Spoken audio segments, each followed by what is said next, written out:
Hey, welcome to Tech Tips everybody, with me Jacob. Today we have a fun episode for you if you like camera comparison episodes. Today we have the Fujifilm GFX100 II, and we have the Canon R5MII, the Lumix S15II, and the Sony A7R5. Not the A9, but the R5, so like that one better. Today we're gonna see what a medium format camera can do. It gives you a much sharper image, so we're gonna see how much sharper it actually is. We're also gonna set it up against the Canon C400 cinema camera and just see how cinematic this camera can be. So let's hit that right now. So if you see the grayscale here, and then we color code it, and it really pops out without distorting any of the background colors, the highlights or the shadows. You can really balance it out well, and it doesn't really have any colors that stick out in any direction, and it isn't noisy. So it's a very, very good picture. So when we go outside, we have ambient light, and you can see there's a little bit of contrast in the picture naturally, but you can also balance it very nicely in post as well. So in the log, it's very well balanced. You can still pull the highlights and the shadows, and without distorting the facial colors and the facial longitude in the picture. So without any color sticking in either direction, it doesn't pull green or magenta either. It really stays in the middle, which is awesome. The same with the C400 here. You can really use both of these. These are great cameras, both of them, if you look at it. There might be a little bit greener in the C400 and a little bit pulling towards the pinkish red in the Fujifilm, but that can be toned in post as well a little bit better. So there you have it. Against a cinema camera, it holds up. Even at 8K, didn't overheat, didn't really give me any attitude or issues at all.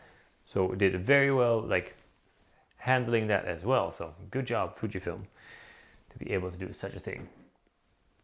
Now we have a little bit of an arsenal of cameras, and you know that from watching our show from before. So we took a bunch of cameras we have back home that we like, and a little bit of a lower price range than in general. So we have set it up against the Canon R5MII II.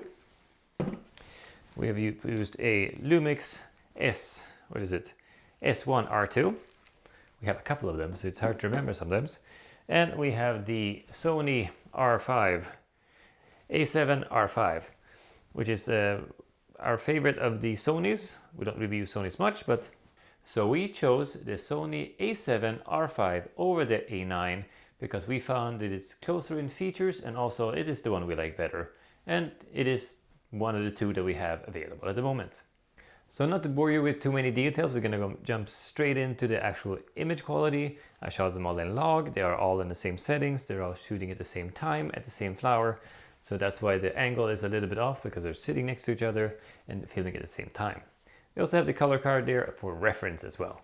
So first off is the Sony A7R5. It has a solid picture as well. You can see it wants to pull a little bit in the greens, so Sony's can be a little bit tricky to handle at times, but if you're used to it, as any other thing, you know what tricks to use, but you have to work a little bit on them. So here you see the actual Fujifilm as well, and you can see that the highlights in the background are balanced out. The highlights on the white flower as well can be toned down as well, and shadows lifted, and you can achieve very natural colors. It doesn't really pull in any direction. It's very centered, and you can see on the color board as well, it is very proper as well. So it does very well, and without any effort to do so as well. In the Lumix, you also have a wide range between the shadows and the highlights that you can pull back and forth. You can pull a little bit towards the magenta and a little bit in the reds, but other than that, you can calibrate that in as well. A little bit longer edit than the Fujifilm, but not much. And last on the board here is the Canon. So we start off with grayscale, and then you can see it here as well. In this instance, it had a little bit more trouble with the highlights in the background of the wall.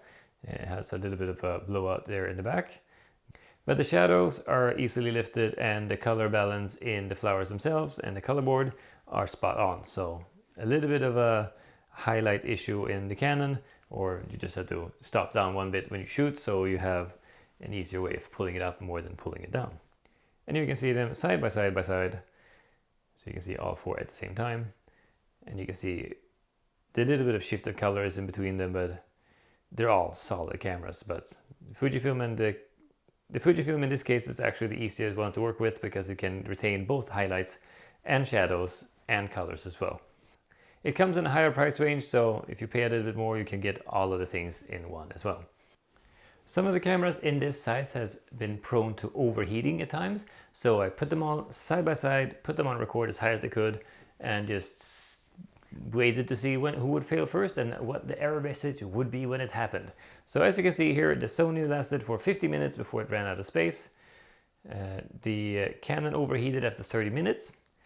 The Lumix overheated after 32 minutes, and the Fujifilm lasted 126 minutes as it ran out of battery.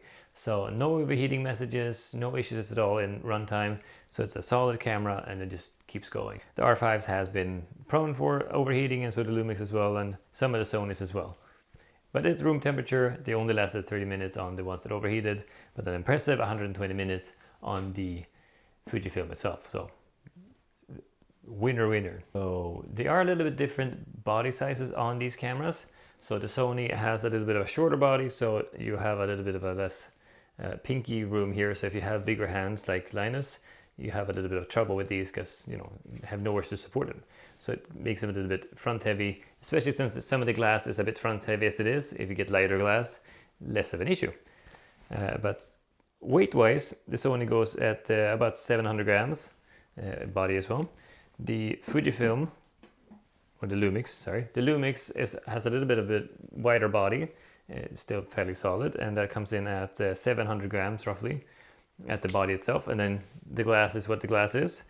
The Canon is the lighter of the bunch. It comes in at 580 grams just for the body itself. And then the Fujifilm actually comes in at 800 grams with the body, so it's a bit heavier, and the glass itself is solid glass, so it is fairly heavy. So how did it fare if you're going to run after somebody and test actually the stabilization? So we did that. I ran after Linus many times, and here you can see the results. So we started off with a Canon, which usually have great stabilization, but since I did it with the body only and not any of the lens stabilizations, you can see there's a little bit of a shake on it, but the on the right side does well. It doesn't have much artifact in the sides, so usually you can see leaves dancing and wiggling when you have stabilization on. On the Lumix here, on the E-stabilization, you can see that there is a little bit of jitter in the leaves as it runs. The E-stabilization is pretty smooth, but the boost IS is a little bit bouncy as well. Now here comes the Fujifilm. It only has one setting, it's on or off, so it's not really meant for running and filming the same way. So it doesn't really do very well here. It's also quite heavy, so it is a little bit hard to keep steady as you're running as well. But the focus is great. It takes them in focus. The Sony is a bit shaky. Like you can really emphasize the steps, but between the steps it's quite solid. But when it's on active, you can really see how it really jitters hard every time you take a step and it tries to compensate. So not great there either. And here you can see all of them together. And which one would be the best one here? The Lumix Boost IS is pretty good, and the Canon On is probably the best one of these ones. So again, without lens stabilization. If you added lens stabilization, they would be very smooth. Now these cameras come in a different price range. All in all, we have some of our favorite cameras that are solid photo cameras and solid video cameras. But if you wanted to do a little price comparison, so the Sony goes for $3,300. And the Lumix, or the Fujifilm, sorry. No, the Lumix. And the Lumix goes for also $3,300 at the moment, just body only. The Fujifilm goes for $5,700, so it's quite a lot more. And the Canon also goes a little bit higher than the others, but it's only at $3,900. So it is quite a step up in price, and that's only for the body. We're not talking glass at all here at this point. So it is quite the price range, but the thing you get from paying that extra price is a solid performance in almost all areas, except for stabilization apparently.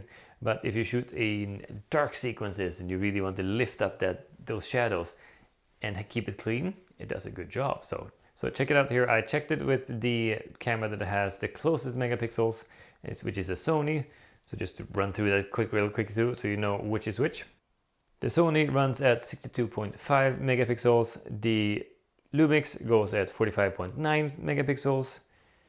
The the Fujifilm has a whooping 102 megapixels, so twice as many megapixels as most cameras, and the Canon has 50.3, so it's almost exactly double from the Canon to the Fujifilm.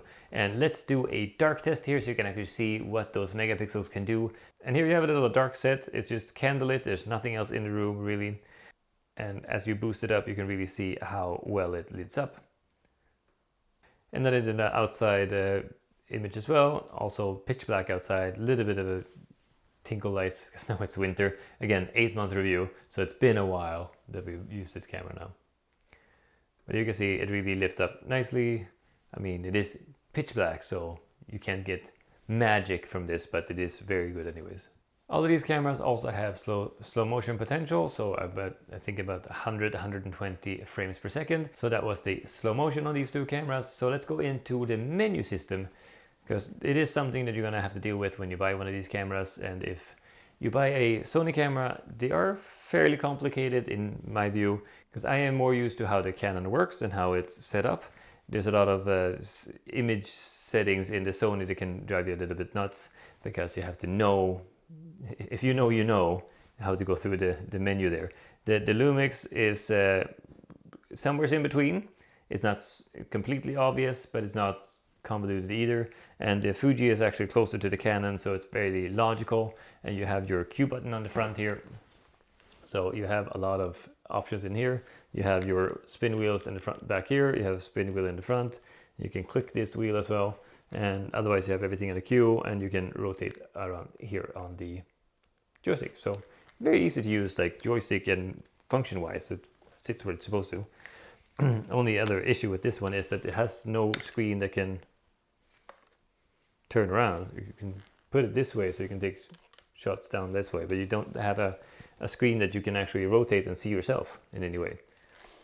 You can come this way so you can do profile, portrait mode, and horizontal, landscape and portrait. So you have that at least, but you can't really swing it around. But let's check the actual focus and eye tracking. So let's start with the Fujifilm. It really right away figures out which eye it is, so guys go left, right, and it really sticks with you way back there. Turn around and it finds me again. If it can't find the eye, it finds the body or the head, and then it can locate the eye. So that's amazing. It really, even if you duck out and then hop up again, it finds you in seconds. So I mean, very, very solid performance in the focus there. If you compare it to the Lumix, I've had issues with Lumix in general, like even with just filming myself, it decides to take something in the background. It doesn't always want to take the eye. So it has a different algorithm in it, and as soon as you walk by a little bit, it loses you completely. So even if you jump up and around, you have to get really close for it to find you again. So the focus isn't always this most solid on the Lumix. So hopping over to the Sony, it can track you quite far back. It also goes for the body as much as it can. And it tries to find you, and I mean, it does a solid job once you get closer to it, so it can find you again. And when it comes to the Canon, it can track your eye almost all the way back to the woodpile. So it really has a good tracker on it. So it's one of the strengths with the Canons as well. It has really good autofocus. It does a solid job. The Canon and the Fujifilm in this test, I'd say it's a winner for autofocus, because it has a very far away tracking, and it really catches you fast and really tries to focus on your eyes. So solid job there. So, but it is primarily a photo camera because it has 100 megapixels and you can do a bunch of different functions in it. So you really want to use this as a photo camera, even though it has near cinematic qualities in it as well. But for photos, beautiful. So let's just hop in and take these flowers. Here you have the Canon to start with, and you can see all of the colors are solid. You can see a little bit of highlights in the yellows up at the top of the flower, but when you crop in, it is solid focus on the center of the flower, and you can really pick out the details in there. One of the strengths of what we like Canons in general, it really has a good focus in taking photos and following what you want. Here's the Lumix as well, and color-wise, it's more balanced, like in highlights in the colors, in the shadows there. Also solid performance in the focus, little bit more blurry than the Canon, I'd say. And here's the Fujifilm. And I see no highlights that are overexposed in any way. The shadows are also solid here. You can lift them with ease, and the colors are quite centered and well balanced between the pinks and the yellows. And if you go into the focus, you can really see that they really pop and have so much detail left there. And if you can even pop into 10 times and even more, and you can see solid performance right here. If you compare it to the Sony here, you can see that the highlights in the yellows are blown out a bit here, and the shadows are a little bit red, so it really decides to go all over the place when it comes to the colors. So it has a little bit harder time there. And when you zoom in, it still has focus, but you can see that the yellows aren't really proper in this shot here. Now, Fujifilm has a special feature that's called pixel shift, which means it takes a whole bunch of pictures, puts them together, and then stitches them together to make a super photo, so to speak. So keep extra sharp, extra everything basically. So looking at the Fujifilm GFX100 II's pixel shift, it takes all of those 16 photos and puts them into a 400 megapixel image for highly accurate focus and quality. So in comparison, the Sony A7 R5, when it uses pixel shift, takes the 16 images and makes it a 240.8 megapixel image. So quite a bit smaller than the Fujifilm GFX100 II's. And then it's a pixel shifted photo after that has been stacked really in their own software, which is called Pixel Shift Combiner, which is one of the Fujifilm's own softwares. It's not a third-party one, or you don't have to use Photoshop either, which can be a little bit tricky. In this case, you just really download the software and you drop in all of the photos that you want to put in, and then you just press go. And it'll combine the photos for you and pixel shift it for you in a few minutes. Minutes, seconds, depending on how many photos you put in. So again, not having to go through Photoshop or Lightroom or any extra complicated softwares, this is a very easy step to actually get going with the pixel shift and actually get some use out of it. Otherwise, it's nice that it has the function, but this actually is usable now with the software's help. So the Fujifilm GFX100 II is extremely comparable to our other cameras that we've tested today when it comes to everyday photography and video. But where the other ones can't follow is that medium sensor's size and what it actually gives you. It gives you a much sharper image and a much more detailed image, and in the end of the day you get a much more usable image out of it. I can put in some photos here that we've taken over the 8 months, because it is a great photo camera. It has 100 megapixels, so even if you take photos you can crop in quite a bit into them before you start losing quality. It keeps the sharpness is solid all the way through in like all kinds of situations. So it is a great photo camera. Like I said, also pixel shift is a great bonus now that you have the software, so you can actually use it and get super photos. Even if you for some reason think that 100 megapixel photo isn't enough, you want extra, now you can. If you want to go crazy, go crazy. I really love that the colors are easy to work with in post. Like if you shoot in log, you know that you're going to be able to use it. Some of the Lumix and Sony shoots we've done, we've had to reshoot them because even in log there wasn't really enough to work with it, or it was complicated to work with. Sometimes 2 or 3 people had to go in and actually try to fix it. But the Canon and the Fujifilm here has been very solid. When you shoot them somewhat centered, they come out great. The Canon has a little bit of a sensitivity to the highlights, but the Fujifilm does not. It's solid in shadows, it's solid in highlights, and it's solid in face colors, and it doesn't go magenta or green in any way like that. So it is solid performance in it. If you have the good glass on it too, you're good to go. So our big surprise was how well it outperformed the Canon R5MII II when it came to battery life and overheating. Also, how great the 8K in the Fujifilm GFX100 II actually was.